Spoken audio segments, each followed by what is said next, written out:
wasiirka waxbarashada galmudug mudane Burhaan Warsame Cigaal ayaa furay tababar aqoontooda kor loogu qaadayo macallimiinta iyo maamulayaasha dugsiyada waxbarashada deegaanada galmudug waxaana furitaanka ka soo qayb galay agaasimaha waaxda imtixaanaadka waxbarashada Maxamuud Aadan Cabdulle madaxa waaxda waxbarashada dadban Marwaxaylo Koonfurow iyo qaar kamid ah macallimiinta tababarka bixinayay tababarkan oo ka kala dhici doona dugsiyada hoose dhexe Al-Shacab iyo Cabdullaahi Ciise ayaa socon doona ku dhawaad muddo bil ah iyadoo wasiirka waxbarashadu uu aad ula dardaarmay macallimiinta iyo maamulayaasha tababarku u furmay isla markaana ka codsaday in ay ku dadaalaan sidii jiilka soo koraya ay jahliga ogala dagaalami lahaayeen dad inaad ka dhacid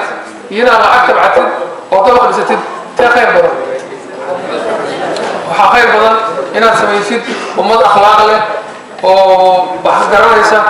oo wadaniyeed leh oo mas'uuliyad saaran tahay inaad soo saartid intii dad ay mooriyaan harsanayso oo ilmihii la afduubanayo oo dhibaato taala deegaankii inta ku dhexnaan lahayd waxa kaaga war arday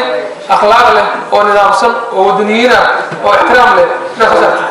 taas baa kaaga fiican waxaan filayaa macallimiinta qaar haddaan hal eray iraado inay dabcan laga yaabo qaar in leeyihiin war dhib baan ku qabnaa $100 baan qaadanaa hay'adii lacag bay ay dadka siiyaan fara badan anaga waxaan ku sugnaa meesha mushaar ku sugnaa oo qalbigiisu ay tahay hadduu 200 uu qaato oo 300 ka tago waxbarashada ka tago oo ila akhriga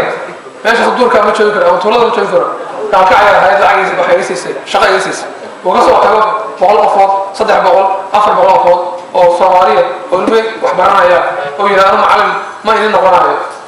ayuu wax haystaan laaday oo ka doorto 100 iyo 200 la mid ah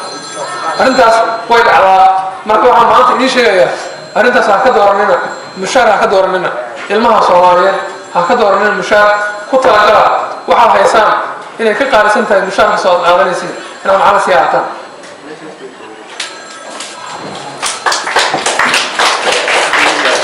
waxaan kor dardaarmaynaa wax walba waqti leeyihiin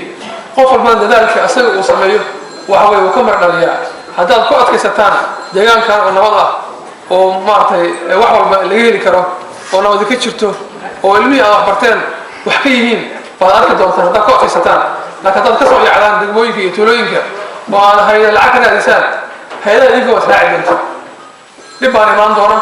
iyo maartay howlaha ay wadada ku xalbaray tababarkan aqoontooda kor loogu qaadayo macallimiinta iyo maamulayaasha dugsiyada waxbarashada deegaanada galmudug ayaa noqonaya kii labaad ee muddo 2 bilood gudahood ah loo qabto dadka waxbaridda iyo barashada deegaanada galmudug ku hawlan Liibaan Ciise Cumar Gaalkacyo.